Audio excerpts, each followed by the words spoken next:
Le président de la République reçoit en audience au Palais des Congrès Al-Mourabitoun les oulémas participant au premier forum international sur le rôle de l'islam en Afrique. Le président de la République affirme que notre pays est une terre de paix et de tolérance qui a fermement combattu les coups de terrorisme.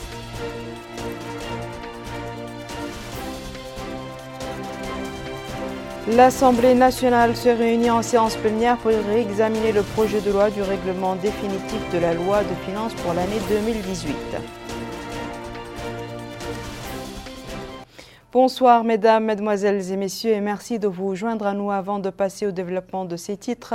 Ces décrets rendus publics aujourd'hui par la présidence de la République, le premier portant nomination d'un nouveau ministre de l'économie et de l'industrie, dont voici le texte intégral. La présidence de la République communique par décret en date de ce jour. M. Abdelaziz Ould Dahi est nommé ministre de l'économie et de l'industrie. Le second décret porte sur la nomination d'un nouveau gouverneur de la Banque centrale de Mauritanie, dont voici le texte intégral. La présidence de la République communique par un décret en date de ce jour. M. Cheikh Al-Kebir Ould Tahar est nommé gouverneur de la Banque centrale de Mauritanie.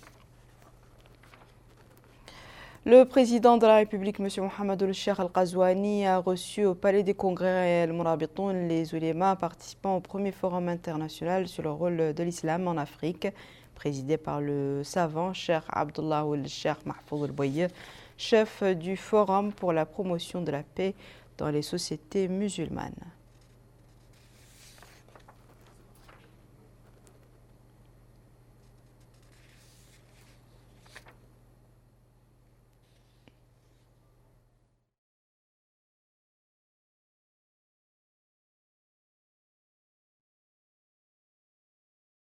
Le président de la République, M. Mohamed Cheikh Al-Qazouani, a affirmé ce matin que la responsabilité d'ancrage de la culture de tolérance et de modération qui incombe aux oulémas est très grande, exprimant sa certitude de voir les travaux du premier colloque international sur le rôle de l'islam en Afrique couronnés de succès, d'avoir un impact positif sur le référentiel et la propagation de ces valeurs pour faire face au discours de l'extrémisme et de la division.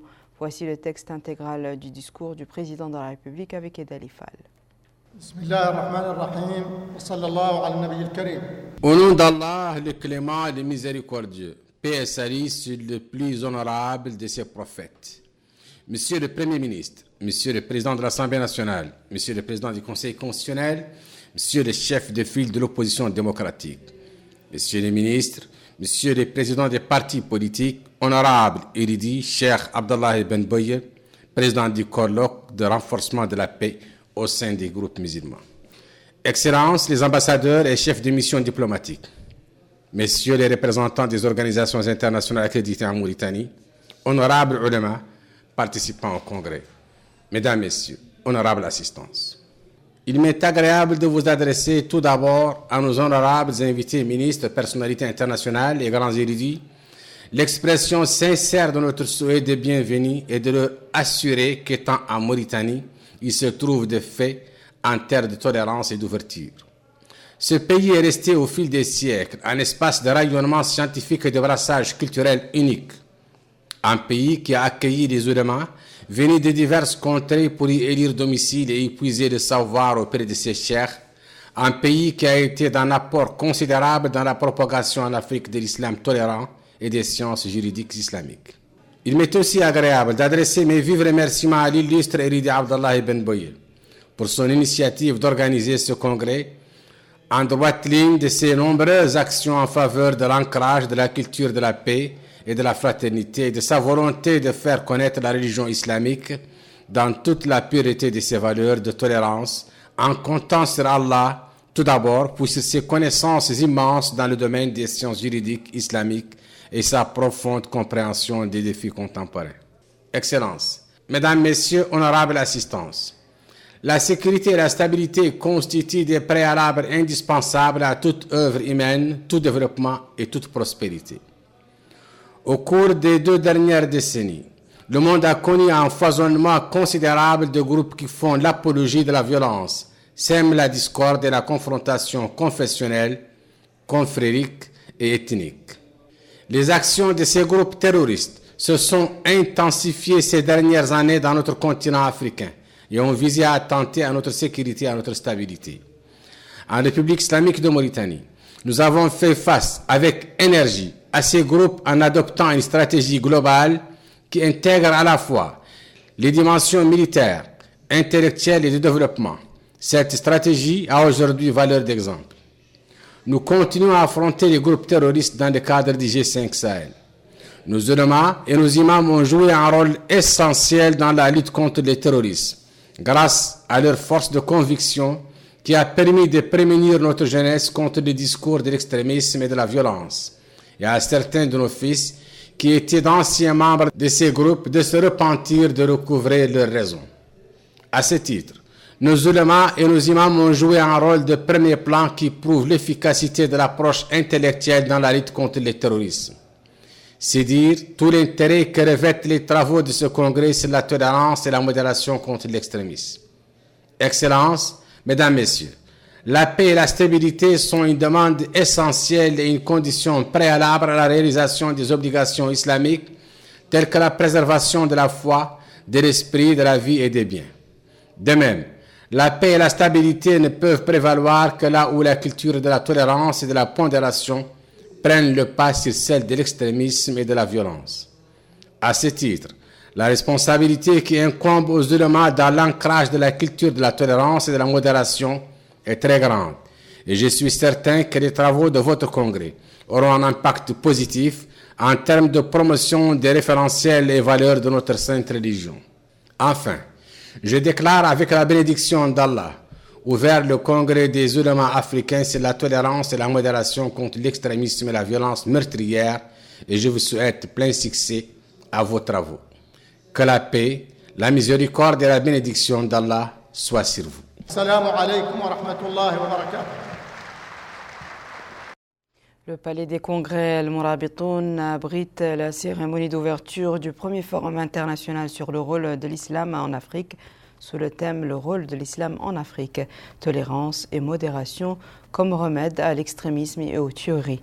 La rencontre de 3 jours est organisée par le gouvernement mauritanien avec la collaboration du Forum pour le renforcement de la paix dans les sociétés musulmanes présidé par Cheikh Abdullah Ould Cheikh Mahfoud Bouye. Compte rendu de Abdelrahman Hamad. Le Forum pour le renforcement de la paix dans les sociétés musulmanes, dont les travaux ont débuté aujourd'hui à Nouakchott sous le parrainage du président de la République, discutera les possibilités de coopération entre les grands ulémas du continent africain et la publication de 2 déclarations scientifiques et historiques conjointes exprimant la position des savants et leur vision juridique face aux défis qui menacent l'unité de la Oumma islamique et ses intérêts. Prenant la parole à cette occasion, le ministre des Affaires islamiques et de l'enseignement originel, M. Dahoul Sidi Ould Ahmar Taleb, a souhaité, au nom de son Excellence le Président de la République, M. Mohamed Ould Cheikh Al-Ghazouani, la bienvenue aux hôtes du Forum des ulémas, des prêcheurs de la paix et de la quiétude, des faqirs et des leaders d'opinion.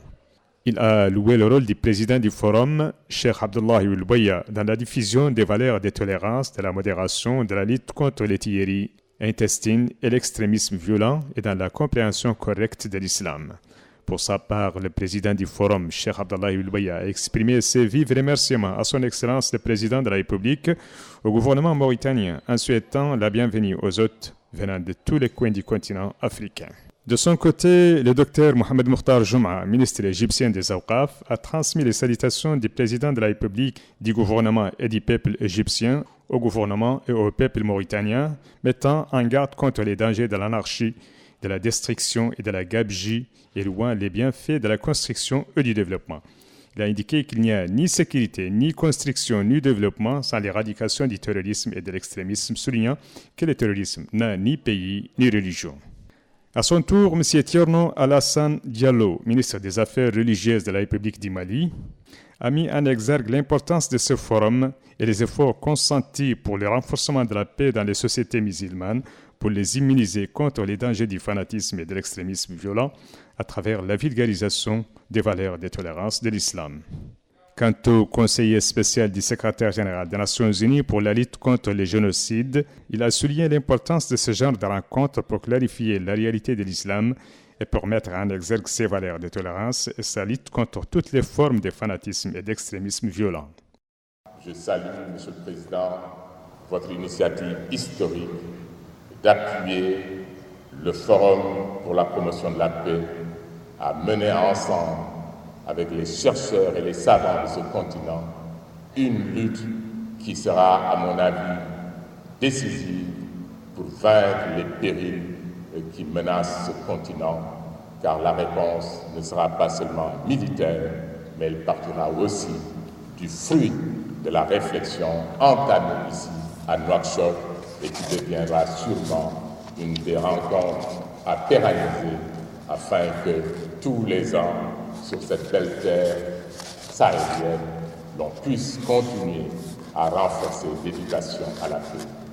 M. Boubacar Touré, conseiller du président burkinabé, a remercié le président de la République, M. Mohamed Ould Cheikh El Ghazouani, et le gouvernement mauritanien pour l'hospitalité et l'excellente organisation de cette rencontre. Il a également salué les efforts consentis par le président du Forum pour le renforcement de la paix dans les sociétés musulmanes pour la tenue de cette importante rencontre. Le président de l'Organisation de la coopération islamique, Dr Qutb Mustafa, il a quant à lui souligné les dangers du fanatisme et de la violence qui tentent d'acculer l'islam, affirmant que la clarté du message de l'islam, sa globalité et sa sacralité l'immunisent contre toutes ces tentatives de sape et de diabolisation. Il a par ailleurs loué l'approche sécuritaire mauritanienne sous la direction du président de la République, M. Mohamed Ould Cheikh El Ghazouani, invitant le monde à profiter de cette approche. Il est attendu que ce forum de 3 jours aboutisse à la formulation des recommandations susceptibles de vulgariser la culture de tolérance et de modération dans le but d'immuniser les sociétés musulmanes contre le terrorisme et l'extrémisme. L'Assemblée nationale s'est réunie en séance plénière sous la présidence de son premier vice-président, le député Hamadi Ould Mouaimou. La séance était consacrée à la discussion du projet de loi sur le règlement final du budget de l'État pour l'année 2018. Le gouvernement a été représenté à cette session par le ministre des Finances, entouré de certains de ses proches collaborateurs. Abdoul Adamaba. Au menu de cette séance plénière tenue sous la présidence du premier vice-président de l'Assemblée nationale, Hamadi Ould Mouaimou, l'examen du projet de loi de règlement définitif du budget de l'État pour l'année 2018, le député Dan Ould Ousmane, membre de la commission des finances de l'Assemblée nationale, a en premier lieu présenté l'exposé des motifs de ce projet de loi, ce qui a été suivi des interventions des parlementaires qui ont tour à tour donné leur avis par rapport à ce projet de loi. Ils ont ainsi demandé le respect des délais de mise en œuvre des lois de finances afin de faciliter le suivi des dépenses. Ils ont aussi fait part de la nécessité de revoir les textes dans le domaine de la comptabilité publique. Certains ont aussi affirmé que les critères de base sur lesquels est évalué le budget ainsi que sa contribution aux réalisations des projets de développement, la création d'emplois, d'infrastructures ne sont pas significatifs. Prenant la parole par la suite, le ministre des Finances, Mohamed Lamine Ould Dahbi, a indiqué que le projet de loi concerne le budget de l'État pour l'année 2018 et clôture définitivement le compte de ce budget. Il a aussi précisé que l'adoption de ce projet de loi permet au gouvernement de clôturer définitivement l'exercice de la gestion de cette année budgétaire. Les députés ont à la fin voté électroniquement en adoptant le projet de loi numéro 031-19 concernant le budget de l'État pour l'année 2018, dont les recettes sont estimées à plus de 56 milliards 671 millions de la nouvelle Ouguiya et les dépenses estimées à environ 51 milliards 38 millions de la nouvelle Ouguiya. Direction à présent à Nouadhibou, le ministre de la Santé, le docteur Mohamed Nadir Ould Hamid, en compagnie du wali de la wilaya de Dakhel Nouadhibou, M. Mohamed Ould Ahmed Salem Mohamed Rara, a inauguré aujourd'hui le service des maladies cardiovasculaires à l'hôpital national de la capitale économique. Ce service, le premier du genre à Nouadhibou, se compose d'une unité de diagnostic médical, d'une unité de soins intensifs et d'une unité d'imagerie. Amina Takal. Nous avons des médecins qualifiés, mais le manque de médicaments actuellement dans la ville est un sérieux problème qu'il faut résoudre dans les plus brefs délais, nous confie ce citoyen que nous avons rencontré dans la ville de Nouadhibou. pour s'enquérir de l'état des structures sanitaires dans notre capitale économique et s'informer sur la qualité des prestations que ces derniers dispensent aux patients de la capitale économique. Le ministre de la Santé, Dr Mohamed Nadhir Ould Hamid, effectue depuis quelques jours une visite à Nouadhibou dans le but de résoudre ces problèmes. Aujourd'hui, le ministre, accompagné du wali de la wilaya de Dakhlet Nouadhibou, Mohamed Ould Ahmed Salem Ould Mohamed Rare, a inauguré le service des maladies cardiovasculaires à l'hôpital national au niveau de la ville. Ce centre, premier du genre, se compose d'une unité de diagnostic médical, d'une unité de soins intensifs et d'une unité d'imagerie. Cette unité, d'une capacité de 20 à 30 consultations médicales par jour, permettra de réduire le volume des évacuations vers Nouakchott. Le ministre a également visité l'hôpital national où il a inspecté les services et écouté des explications sur la nature des services fournis aux patients. Ensuite, le ministre de la Santé, Dr Mohamed Nadhir Ould Hamid, a visité le centre hospitalier multispécialité, deuxième étape de sa visite dans les établissements affiliés à son secteur, notamment le dépôt pharmaceutique, le centre de dialyse, les urgences, la radiographie, la salle de scanner et celle des opérations où il a écouté des explications inhérentes à la nature des services fournis et le rôle pivot dans le système de la santé. Le centre de santé de la Muqata'a a constitué la troisième étape de la visite du ministre de la Santé. Là, il s'est rendu dans les différentes ailes du centre, qui est l'un des plus anciens centres de la ville. La délégation qui l'accompagne a écouté des explications détaillées fournies par les directeurs du centre. L'ultime étape de cette visite du ministre de la Santé, Dr Mohamed Nadhir Ould Hamid, était le centre municipal de la santé numéro 2 pour la maternité et l'enfance. Le maire de la ville, le député Al-Qassem Ould Bedlal, a fait une présentation des services fournis aux femmes et aux enfants. Il a également parlé de l'aide que ce centre a pour les diabétiques et il s'est engagé à doter le centre d'une ambulance équipée. Lors de ces visites, le ministre était accompagné du wali de la ville de Nouadhibou, du maire de la ville et des représentants des services régionaux et sécuritaires. Le ministère de la Culture, de l'Artisanat et des Relations avec le Parlement a organisé en collaboration avec l'UNESCO à Nouakchott un atelier de formation sur la protection du patrimoine culturel et la lutte contre le trafic illicite de biens culturels. Malika Naqli. Après le trafic de drogue, de personnes, d'armes, les biens culturels représentent le 4e trafic le plus important en termes économiques. Au-delà du coût économique, il y a cette réalité intangible, la culture est notre plus grande richesse. C'est un moteur de développement, c'est un vecteur de transmission de valeurs de tolérance, de respect, de paix, d'où l'importance de cet atelier de renforcement des capacités sur la protection du patrimoine culturel et la lutte contre le trafic illicite des biens culturels. Au programme de ces 4 journées, des présentations et discussions sur les principales mesures à prendre pour lutter contre le phénomène du commerce illicite de pièces historiques et des trésors du patrimoine qui sont pillés et volés de diverses manières. Le secrétaire général du ministère de la Culture, de l'Artisanat et des Relations avec le Parlement, Dr Ahmed Ould Sid Ahmed, souligne que la culture est un pivot central du développement. C'est une source également de bien-être, d'où l'obligation de préserver le patrimoine culturel. Le développement et l'amélioration du patrimoine culturel sont au premier plan du secteur qui œuvre à accorder à la culture toute l'attention requise en matière de protection contre le pillage auquel elle fait face. Le ministère, dit-il, s'emploie avec les organisations internationales à lutter contre le trafic illicite de biens culturels car la conjugaison des efforts nationaux, régionaux et internationaux sont nécessaires pour atteindre ensemble cet objectif. Quant à la directrice et représentante de l'UNESCO au Maghreb arabe, Mme Golda Al-Khouri, elle s'est réjouie de la tenue de cet atelier. Elle indique que la loi contre le trafic de biens culturels avait été ratifiée par les Nations Unies il y a plus de 50 ans, soulignant que la Mauritanie comptait au nombre des 30 premiers pays à avoir signé cet accord en 1977, preuve de son intérêt accordé à la protection du patrimoine culturel et à la lutte contre le trafic illicite de biens culturels. La collaboration entre les différentes structures étatiques et partenaires régionaux et internationaux est une nécessité. Je voudrais profiter de ces mots pour féliciter la République islamique de la Mauritanie pour l'adoption d'une nouvelle loi sur le patrimoine. Une loi qui protège les biens culturels de façon plus large, étant donné qu'elle prévoit pour la première fois la protection de tous les types de patrimoine, soit mobilier, immobilier, immatériel ou subaquatique.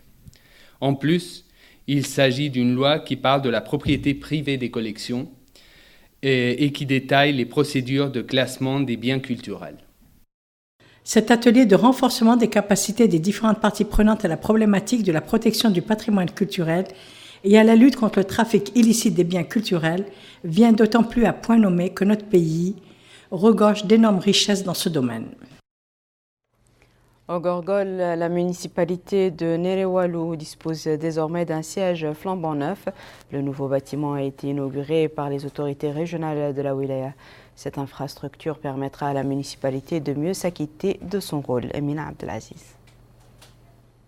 La commune de Nerewalo, relevant de la Muqata'a de Kaïdi dans la wilaya du Gorgol, se dote désormais d'un nouveau siège construit conformément aux règles de l'art. Les travaux de la construction de ces bâtiments ont duré plus de 3 ans. Prenant la parole à cette occasion, M. Abdi Oulharmer, directeur général des collectivités territoriales au ministère de l'Intérieur et de la décentralisation, a exprimé sa satisfaction de l'inauguration de cette infrastructure destinée à abriter l'administration municipale de Nerewalo.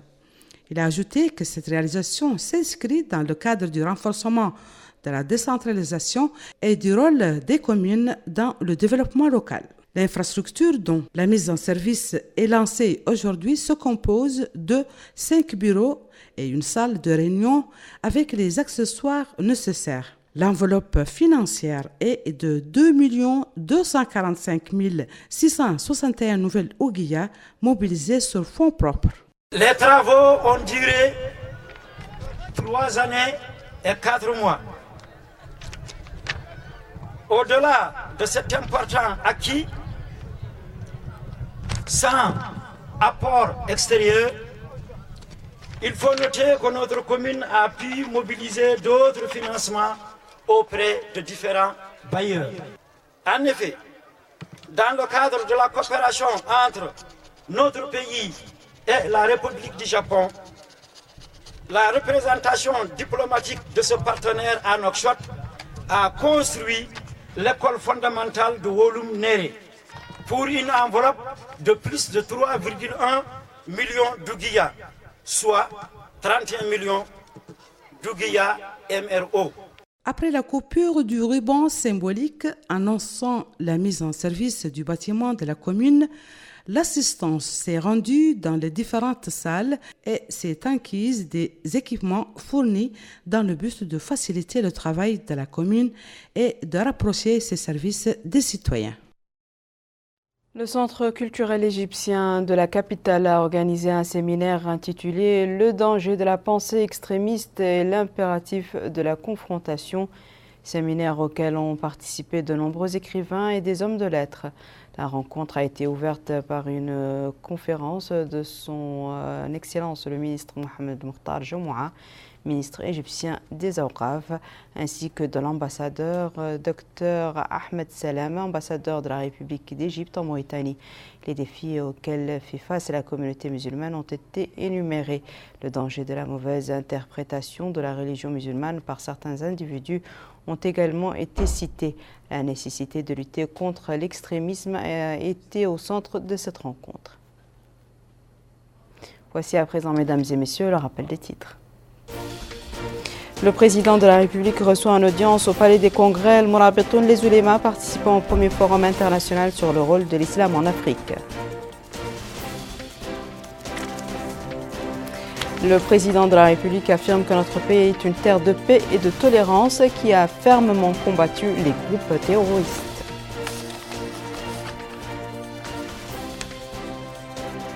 L'Assemblée nationale s'est réunie en séance plénière pour examiner le projet de loi du règlement définitif de la loi de finances pour l'année 2018.